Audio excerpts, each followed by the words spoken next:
So That's a cool setup. That's just like a little GoPro or something. it's actually like a camera that's used for musicians. Oh, the zoom. Okay, So it yeah, I can had kind of one. get close to them for the audio, but it's got a wide angle, so that Nice. like we're both in there right now. Yeah. That's awesome. Yeah, So- I used to have one. It was just a recording one.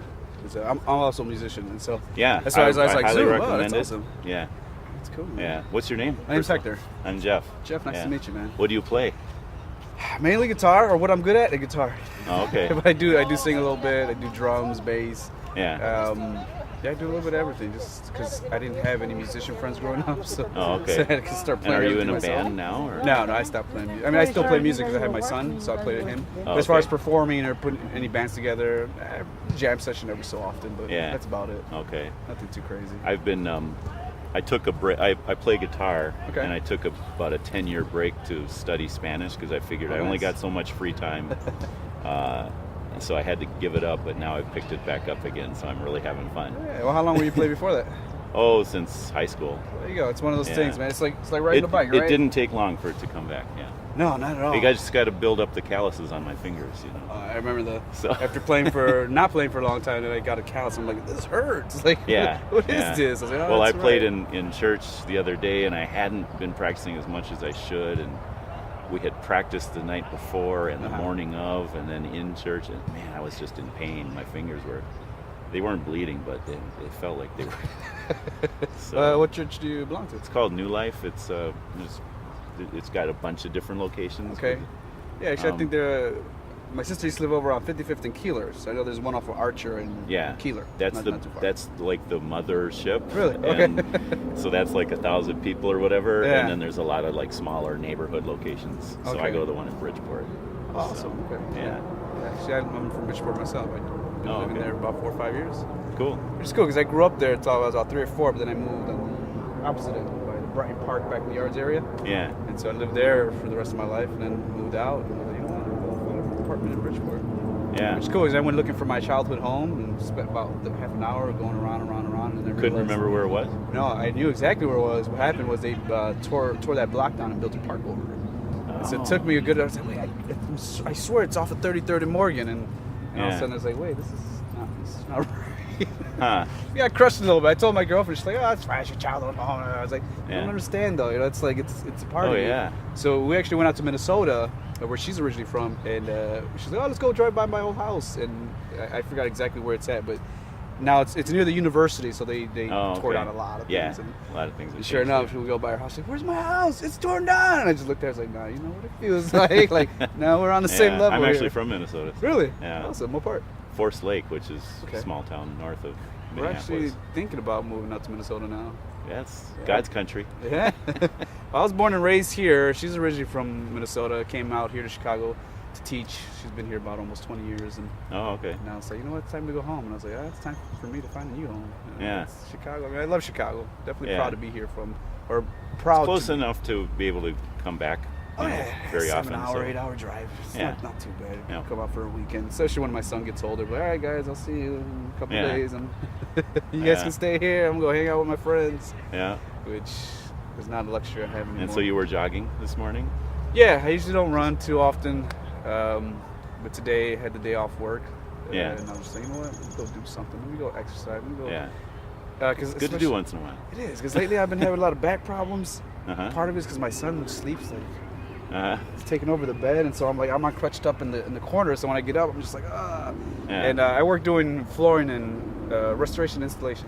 So Okay. I'm constantly doing this. Oh, constantly yeah, doing yeah. that. So that doesn't help the anxiety. I mean, I'm Yeah. moving, I'm active, but it's not the same like jogging or even stretching. You know, Yeah. it's completely different.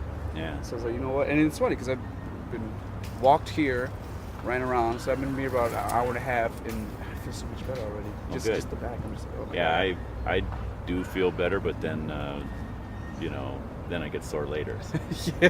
so I actually found out I have spinal stenosis, which causes, what's the word for it? The sciatic nerve problem. Okay. So I've had to kind of give up on running for a while. So I'm I'm sorry riding to bike hear that. more. I'm Yeah. sure you find other ways to. Yeah. Treat it, Doing right? some swimming and Yeah, well, scoliosis runs in my family, so that's why I'm kind of Oh, okay. scared. I'm just like, I don't know. you know, they put a metal rod through my sister's spine. She was maybe 8th grade. Oh, wow. So she's never grown past like 5'1", which sucks. Oh, but wow. It's better, you know. But it was scary, man. You know? Yeah. Yeah. I mean, taking care of your body is one thing, but then when it's kind of out of your control and you have to go to doctors or hospitals, and you're just like, oh man. Part of it's out of your control. That's kind of what's the scary part. Yeah.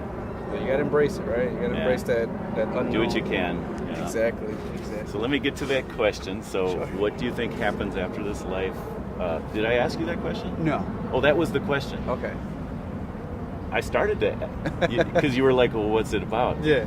So yeah, that's the question. What do you think happens after this life, and how did you get to wherever you're at with that, or if you have no belief, you know, wherever you're at, what was the process that, you know, brought you here, where you're at now with that? That's a very good question. It really is. And I'm glad you asked it in that manner, because there's people that stop me on the street and go, excuse me, but do you know where you're going to go when you die? Or do you believe it? Like, very... And that's assuming that you're going to go someplace. Exactly. And not everybody believes that. It's so true. I try to make it...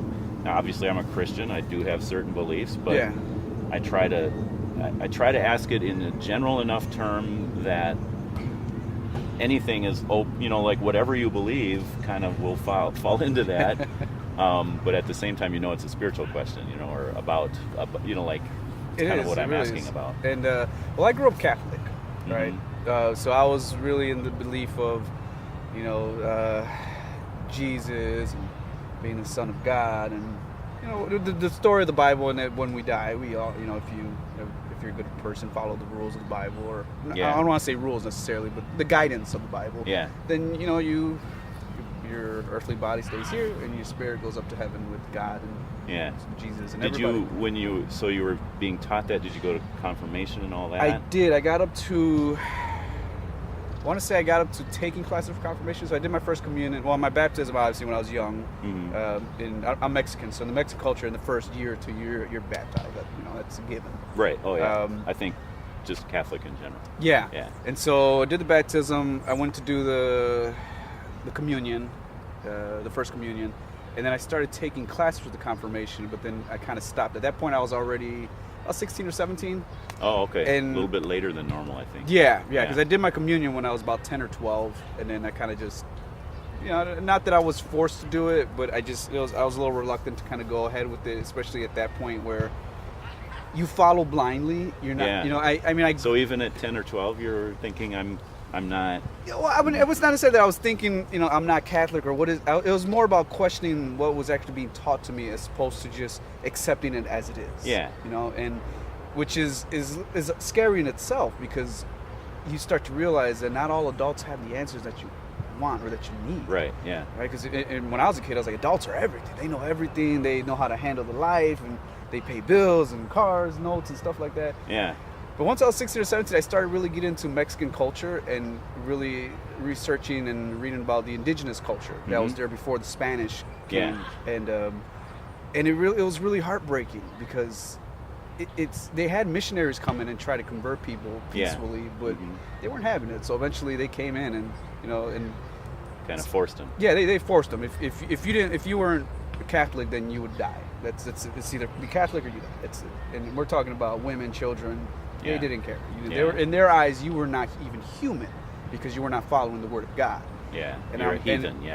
Exactly. So I was like, that really threw me down a rabbit hole of like, what the hell's wrong with? Oh, excuse me. Now, did you study that on your own, or was it through school, or like just something you stumbled upon, or you actually school, like seeking this out? I seek it mostly myself, because in school they don't teach you much about indigenous cultures. I mean, it's a little blurred. Did you go to a Catholic school? No, actually, I went to a public school, CPS. Yeah. And I watched a movie about. There was protests in Mexico, I want to say sometimes in the 60s, where the Olympics were going to come, right? And so the students. Yeah, I forgot exactly the university students, I believe. Yeah, the massacre, and I saw a movie about it. It was a fictionalized movie, but dude. But it's based on a true event. Yeah. Oh yeah, students were murdered. It was horrible. I mean, I left that class like almost crying, and that really got me into wanting to learn more about my culture as a Mexican outside of Spanish aspect of it, and Yeah. that really took me down into reading about the Aztecs, the Mayans, and even going further to Mexico, going down more into Latin America and those indigenous cultures. Yeah. So ever since then, I couldn't put my heart and soul into something, specifically Catholicism. Yeah. That, in the name of God, has done so much good in the world, but also has done so much evil. Right. You know, or I don't even want to say necessarily evil, but just things that, in my heart, like, I cannot imagine. I have especially having a son now, I can't imagine harming any children. Right. I can't imagine, and in the ways that they did it too. Yeah. I mean, it hurt me. It hurt me so bad that it turned me off from Catholicism, period. Mm-hmm. And but then I did get into a Methodist church for a while. I don't consider myself Methodist, but it was more of a music thing. I started playing for the band. And the pastor, both pastors are actually big social activists.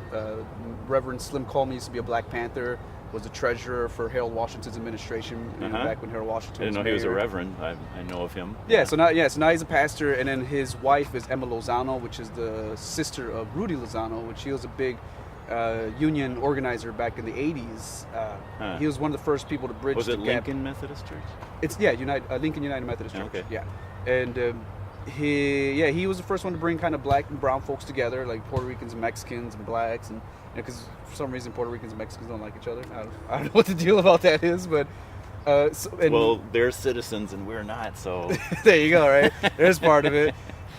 And so he was the first one to do that. And he was actually going to be the first Mexican deputy mayor here in Chicago, but unfortunately he was assassinated right in his own home while his son and wife were upstairs. You know, and so having that rich history of social activism really attracted me to the church more than the actual religion itself. Yeah. You know, but again, to answer your going back to your question, now after all that, I'm way more of a spiritualist. You know, I don't necessarily I believe that there's a God, because if us as human beings have consciousness, what's to say that the universe itself that hasn't already gained consciousness, because it's been around for who knows how long, right? Yeah. It's hard to scientists will say, oh, it's been around for billions of years, and maybe actually give you an exact date, but you know. Were they there? Yeah, exactly. You know, you weren't there, and it doesn't matter what happened before that. You know, what existed before that, in my opinion, anyways, because there was no one there to observe it. Yeah. Right. So a part of me feels like we're a reflection of the universe is reflecting upon itself through us, through our eyes. And when we die, energy doesn't go away. Energy does not. It transforms into something different.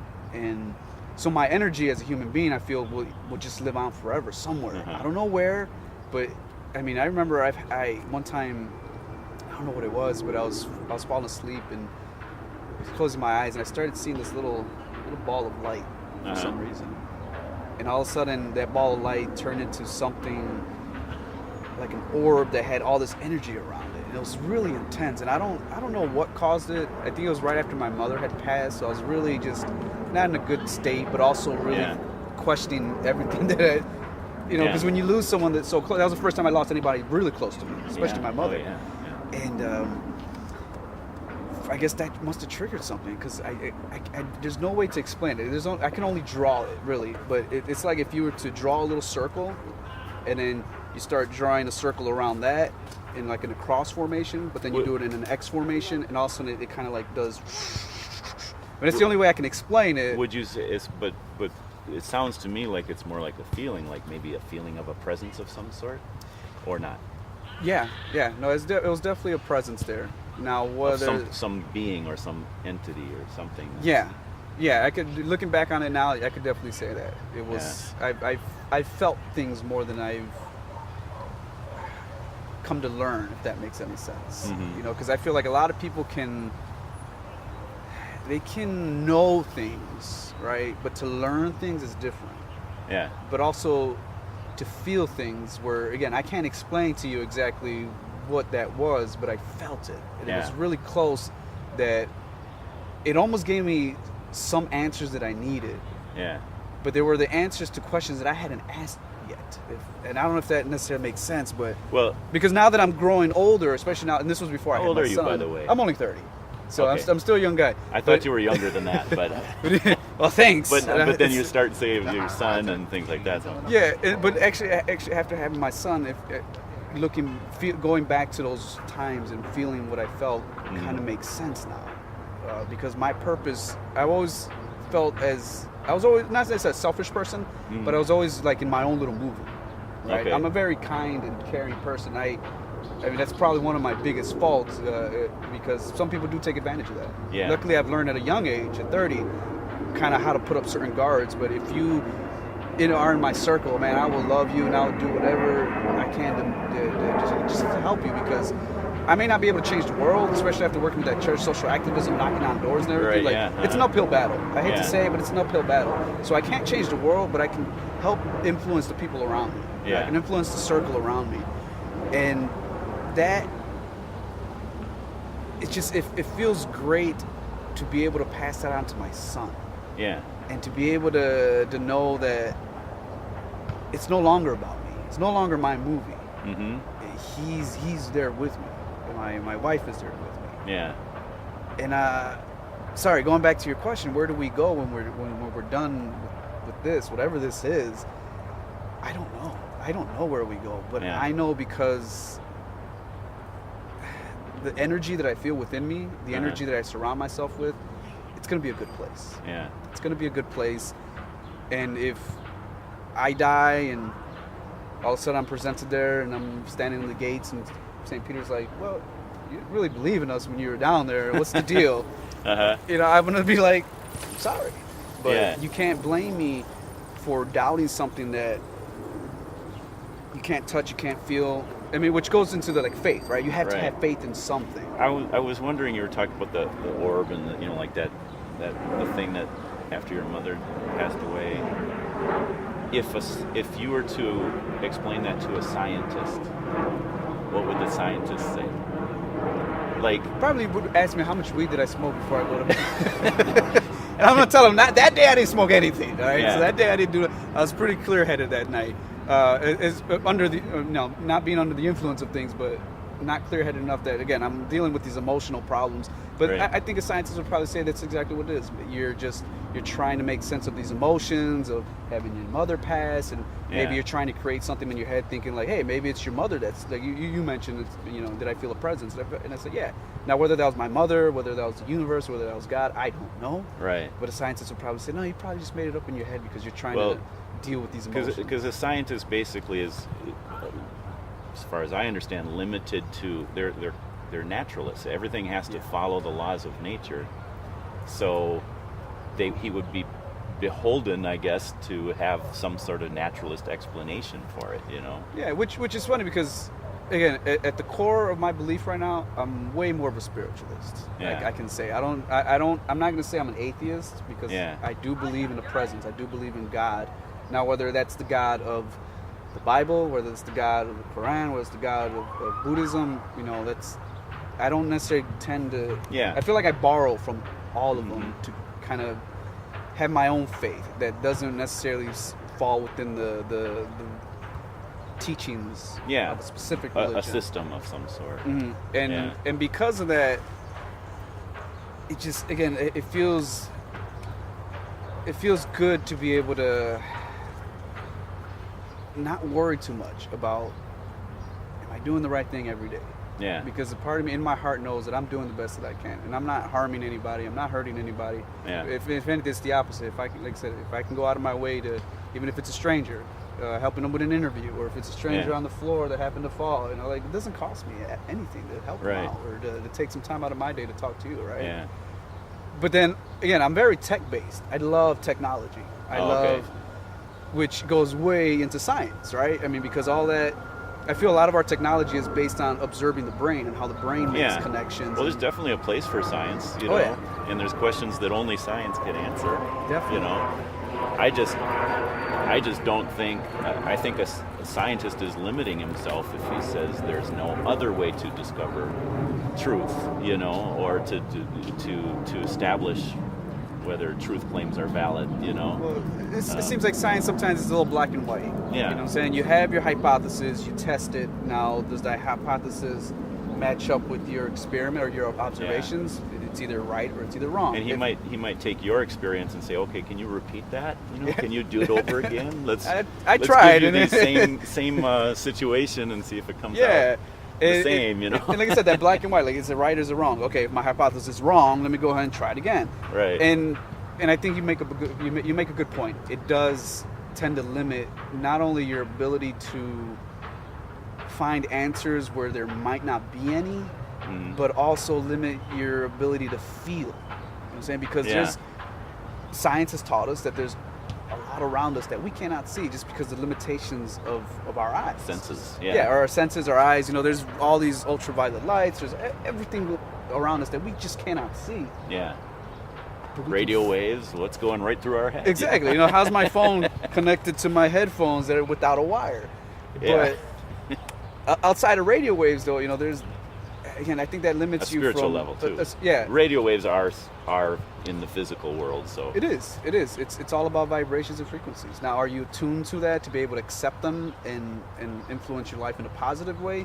Or are you going to give way to the negative frequencies out there produced by people that are in horrible situations in their life or for whatever reason just cannot be happy people? Yeah. Are you going to be a receiver for that? Because that's not going to help you at all. Right. That's not going to do anything for your life. If anything that's going to hurt them, it's going to hurt you. And then what? Then we just have a bunch of people just hurting, which is the blessing and the curse about being a human being, right? Yeah. Is the ability to feel hurt and to feel happiness. Yeah. And it's just a given. It's a given. It's a freaking roller coaster, man. Yeah. You're not gonna have great days all the time. You're not gonna have bad days all the time. But if you can find a middle ground and just find some happiness in this world. Well, it's kind of like being a musician. It's kind of like to be alive is like, how why does a singer use tremolo? It's because, I think I'm using the right word, they're making their voice go up and down while they're carrying a note.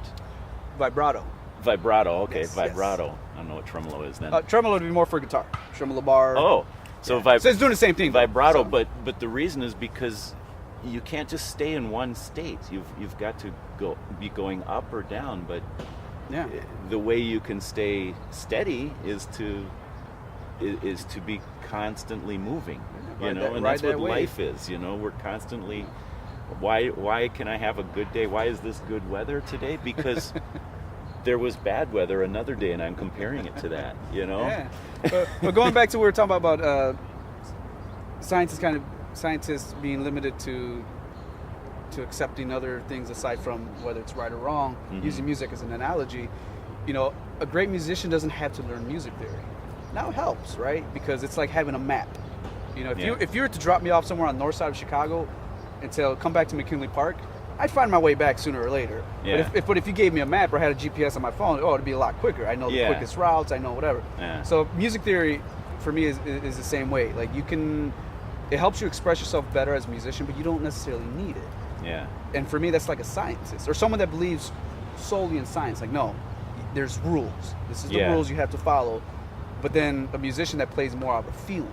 Yeah. Someone that knows kind of the rules, but they're way more ear-based training, and they can feel it and just but you tell them, hey, play an A minor 7 chord, and they're like, what?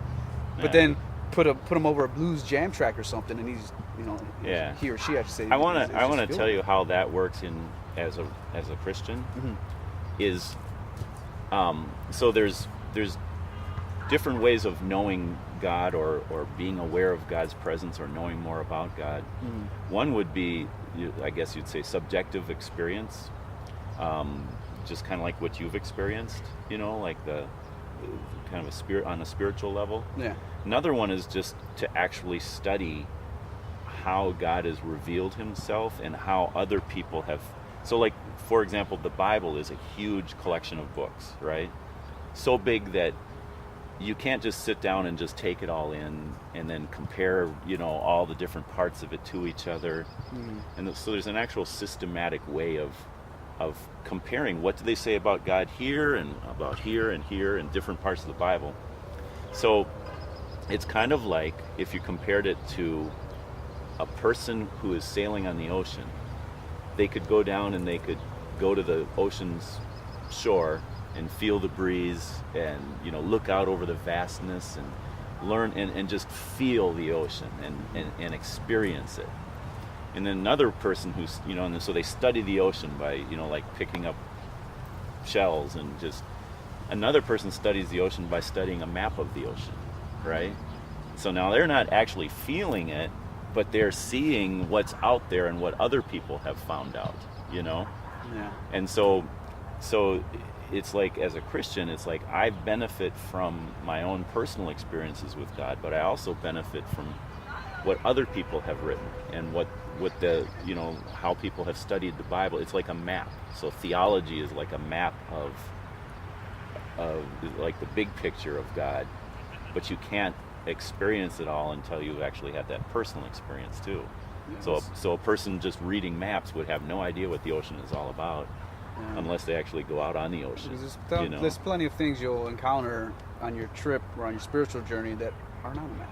Yeah, so maps are limited, but also like I often go down to the beach in North Carolina, and it's so cool to look out at the horizon, and I can't see anything, you know, it just ends. But I know that if I go far enough, I'll hit Africa. And it's like, wow, that's huge, you know. Yeah, go to California, right on the other side of the ocean is China. Yeah, just right over there, you know. And I wouldn't know that if I didn't have the map, you know, or if someone hadn't told me. So my knowledge of the ocean would be limited because I'm just experiencing what I'm, you know, the waves, and that would be cool. But how much more, how much greater. And so to me, you know, there's those different ways of discovering, you know, spirituality. So is Christianity a religion in that sense? I would say, yeah, we're learning, you know, there's knowledge out there to be learned from others. Mm-hmm. And I think a lot of it is based on, you know, like if you read through the Bible, a lot of it is like what we shouldn't do, you know. And so when I look back on history and I see, you know, how the indigenous people, for example, were treated in America in God's name, you know, I would say, yeah, does that square with what Jesus taught? No, it actually doesn't. But that's the thing that hurts, though, because at the end of the day, they used religion to justify their actions, but it wasn't religion that told them to do it. You know, that's a human flaw. I mean, anytime you have a religious text as big as the Bible, you're going to be able to find something in there that allows you to do whatever you want to do. You know? Or you can interpret it in some way. And so the question always has to be asked, you know, like when you come across those verses, is well, how does that fit within the larger context of the Bible? And maybe if I haven't read enough of it, maybe I need to find someone who knows a little bit more about it than to explain it, you know. So, for example, the Bible says there is no God. You know, did you know that? It says that in the Bible. No, I have not read the Bible in a long time. So the larger context, and this is just a dumb little example, but the larger context says, the fool says in his heart, there is no God. So am I being honest by saying the Bible says there is no God? Yes, technically. Yeah. But what's the larger context? The fool says in his heart there is no God. So I think that's a great example of what's going on today. Just you know, mentioned politics earlier. It's where you're cherry picking. Yeah. You know, you're using certain aspects to fit your agenda, and as soon as that doesn't fit your agenda, let's move on to something else. Yes. And which it sucks, is I feel like a lot of religions have suffered because of that. Yeah. You know, even Buddhism right now. I forgot exactly where, but there's a very rogue Buddhist temple that's actually out there slaughtering villages. For some reason. I think in Myanmar or something like that. Yes, I heard something on NPR, but it just kind of shocked me because I was like, wait a minute, Buddhism, like that's I thought that was the religion of peace, Yeah, you know, and then you get something we've been dealing with for the last almost 15, 20 years is Islam, you know, and Muslims and how, you know, their beliefs, but yet you have this certain aspect of that group that just takes it to damn extreme, and you know, and you kind of say that a little bit about Christianity, about people down south. Well, I don't want to say generalize people down south, but let's just say radicals that really take the word of God and again kind of go back to the mindset of, you know, it's either my way or the highway. If you don't believe that, then you're gone. See, for me, one difference though between Islam and Christianity is in Islam, the way that the religion is spread As it went from, and if you read through the Quran, as it went from a minority group to a majority group, they became more violent and spreading the religion by the sword. Yeah. And what they teach is that later truths in the Quran kind of usurp the earlier ones. So if it's like live at peace with people while you're in the minority and you don't have a chance if you use violence, when you're in the majority, use violence. Yeah. And so for me, it's like, okay, if I want to be a radical Muslim, if I'm in a position of power, I'm going to use that power to spread this religion, you know. In Christianity, actually, if I carry out Christianity to what Jesus actually said, he said, like, if someone strikes you on one cheek, turn the other, you know. He said you need to be willing to lay down, you know, to give up your life, carry your cross or lay down your life for others, because, you know, Jesus is that example. Mm-hmm. It's like, if I'm going to be a radical Christian, I may end up giving my life for Christ, you know, and not just for Christ, but for others. You know, like I might die in someone else's place, or, you know, so to me it's very different, you know, different viewpoints. And I think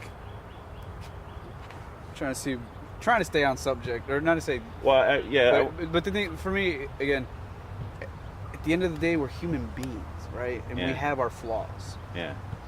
Now, religion, where exactly did it come from? Christianity says, you know, we're exposed to, not exposed, but we were taught the truth when Jesus came down, started teaching, and then because of people that were afraid of that teaching, was crucified, and right? Mm-hmm. So, and then every other creation story has its own, how their prophets came and stuff like that. Mm-hmm. I truly believe that, now whether it's Christianity, Muslims, or any other religion, it came from somewhere. Yeah. Right, somewhere. It's just been interpreted in so many different ways now.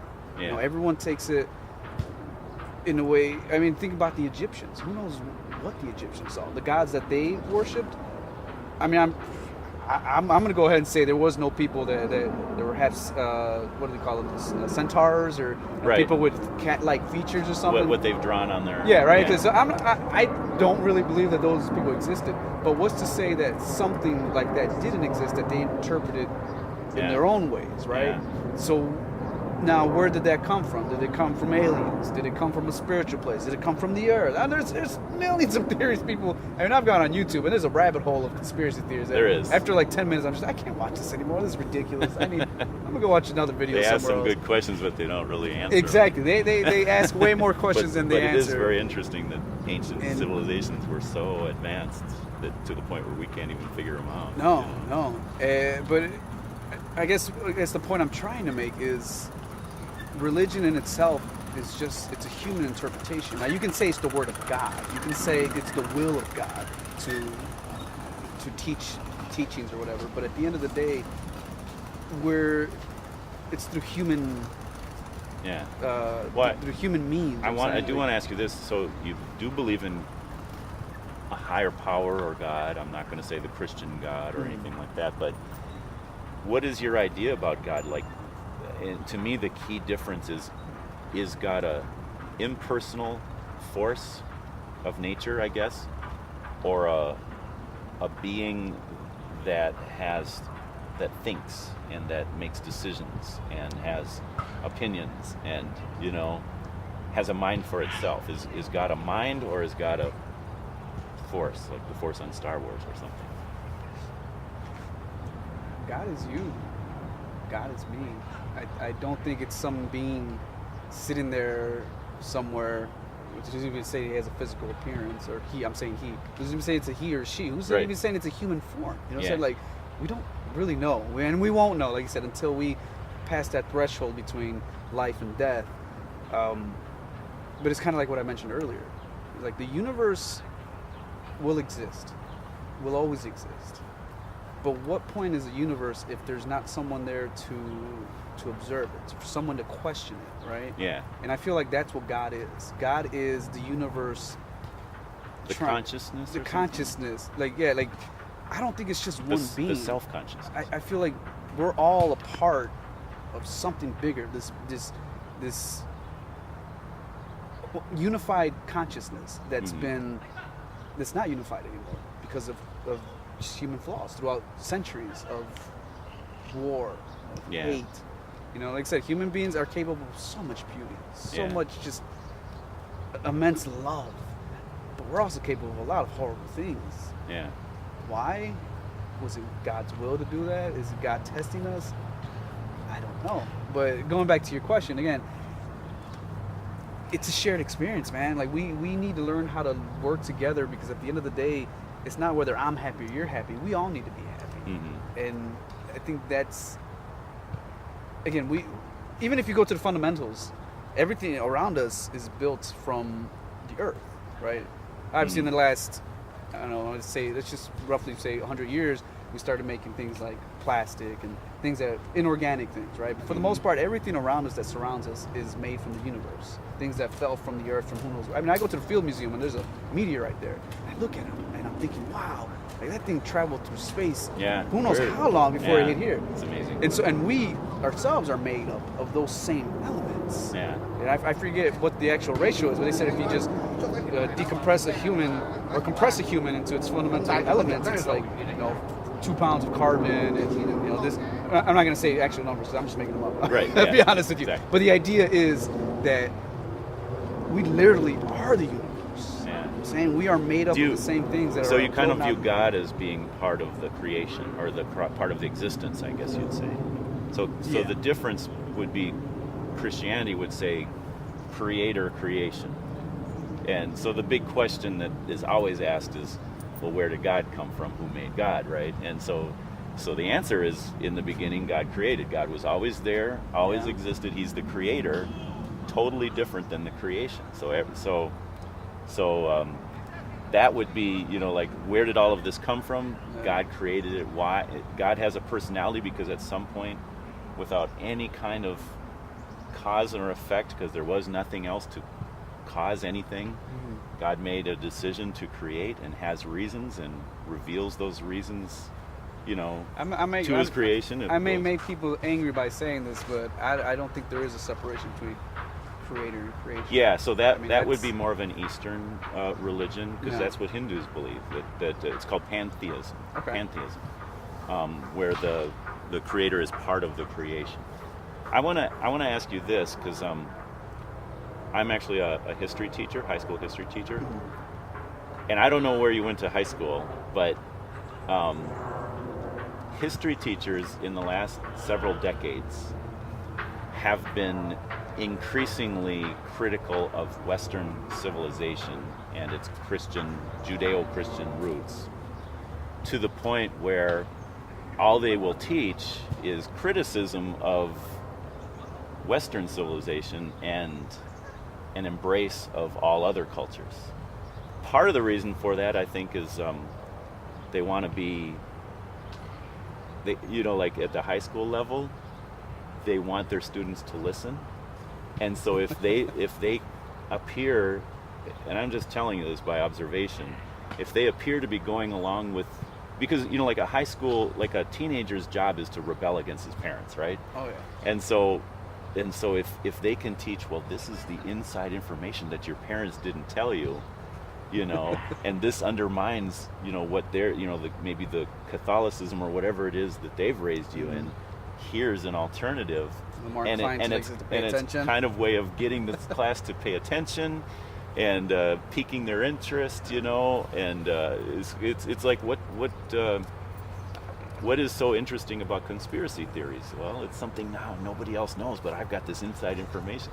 So in the last several decades, more and more history teachers have been doing that, I think it's easier to do that, though, because America in itself, or Western civilization, is a lot younger than a lot of our counterparts overseas. Every nation has a bloody history. Yeah. Every nation. There's oh yeah, no doubt about it. I mean, you can't. One interesting thing is every nation, every culture in the world has had slavery. Yeah. Oh yeah. What is the one culture that has abolished slavery? It's Western civilization. Yeah. If you ever think about it, That's it's true. like, but I think as I feel part of that again is because America's so young, Mhm. right? Was America maybe going to be a little over 200 years? No, 1970. No, I'm Oh, sorry, yeah, 1976 was its bicentennial. Yeah. So we're 250. Yeah. So we're very, very young compared to. Well, when I say Western civilization, I also mean going back to Western Europe. Okay. Yeah, so not just the United States, but Western Europe and the civilization that developed around Christianity, otherwise known as Christendom. Okay. So like when the Roman Empire, which was also a Western civilization, when it fell, the Catholic Church kind of filled the void. And so you've got this rise of Western, in general, Western European civilization. And so it's, and it became a very imperialistic and, setting up colonies all around the world, It's actually a really good question you bring up. Well, so I haven't really thought about it. So my question, though, is, do you feel like you really do understand, say, what Christianity is all about, like what it actually teaches? No, I can't wholeheartedly say I can, just because I've never sat there and really gotten it. Not only like you mentioned, gotten to read the teachings, but also go out and feel it. You know what I'm saying? Yeah. Am I open to it? Yeah, I'm open to anything that's going to help me succeed in life. Yeah. But again, because I have all these reservations from the past, and even something as simple as the Bible itself. The fact that it's been translated so many times in so many different languages, things are bound to get lost, right? Yeah. So I can't say wholeheartedly that I'm going to go, I believe in the word of the Bible. Right. Because it's or not... that it's God's word. Or exactly, because yeah. it might be God's words, but it's man's interpretation. And it's been used for both good and bad.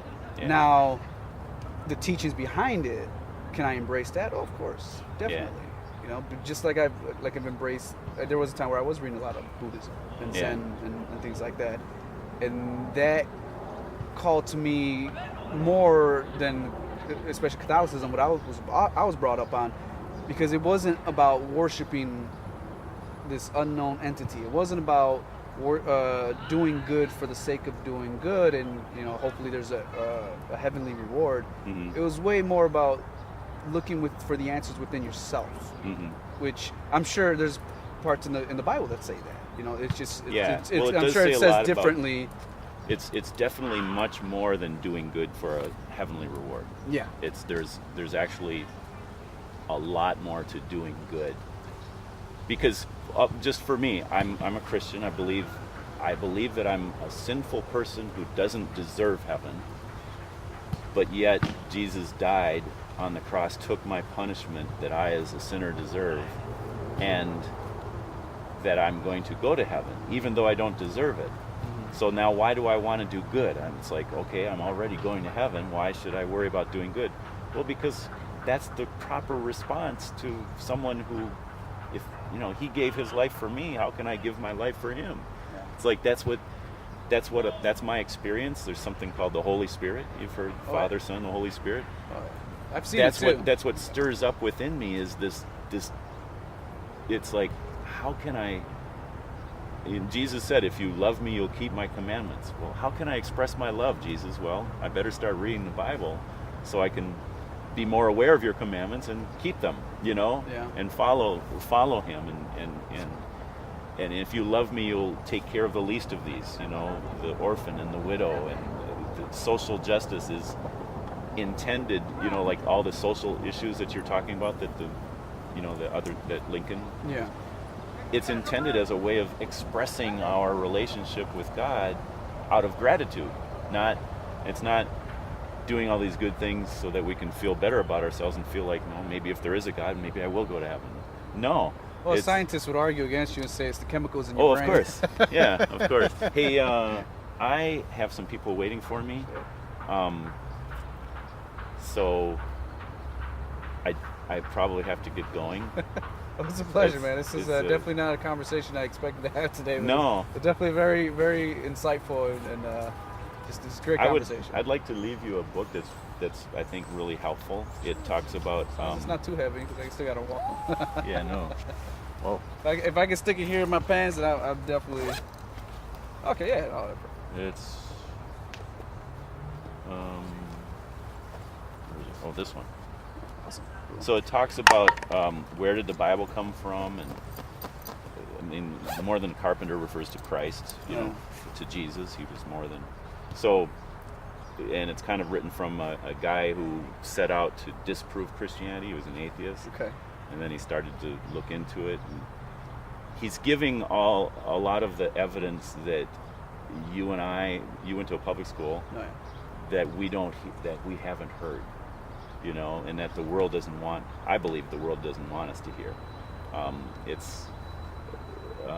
So it's definitely trying to convince you of something, you know, Yeah. but be open to hearing, you know, you want to hear both sides of the story. Oh, yeah. And so this would be, you know, something that comes from the other side. Definitely that, can't go through life with blinders on. And Yeah. I'm only 30. I'm saying, like, what I thought when I was 10 is different. When I thought when I was 20 is different. And what I'd be thinking about or what I believe in 20, 30 years from now is Yeah. different. You know, we're ever changing. Yeah. It's just human nature. Yeah. So, like I said, I won't promise you or guarantee you that I'll become a wholehearted Christian in the next X amount of life. But out of respect and just love for the conversation we just had, I definitely would. I will give this a read, man. Obviously, as a Christian, I have experienced something that I want to share with others, and so I would want that for you. But at the same time, you have a mind of your own, and you need to like look at the evidence. And I would like just I said, out of suggest respect for look how at you both approached sides. me and how we had this conversation, because I've definitely ran into people who are just like, you know, they got the bat and they're just like, no, this And is what you that's believe where in. the term shoving it down your throat comes from. Yeah, and so that's why I'm way more willing to take this and read this, you Yeah. know, than someone that's just here's a pamphlet. When you die, are you going to hell? Like, Right. And this is my blog site where I post these videos. Okay. And then that's my number. I'd love to hear from you again. Awesome. Can I, my pastor has encouraged me to do this.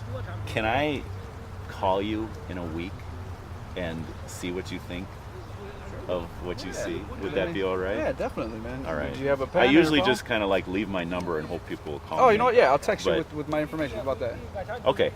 Yeah. Is this your All cell right. phone now? That's my cell phone, and if you do that, then I will give you some time to look through that, and look at the blog site, and I usually try to take these videos and try to figure out some point that I can relate something from the Bible to. Yeah. So it'll take me a while to write that, but you'll see that in a few days. I'll give you first and last, and I'll just put from the park. Cool. All right, it is sent. Yeah, Cool. definitely give me a call in a week. I'll be around. About a couple months from now, I'll probably be in Minnesota, though. Yeah. Jeff, it's been a Cool. pleasure, man. All right, Hector. Take care of yourself, man. God Thanks. bless you.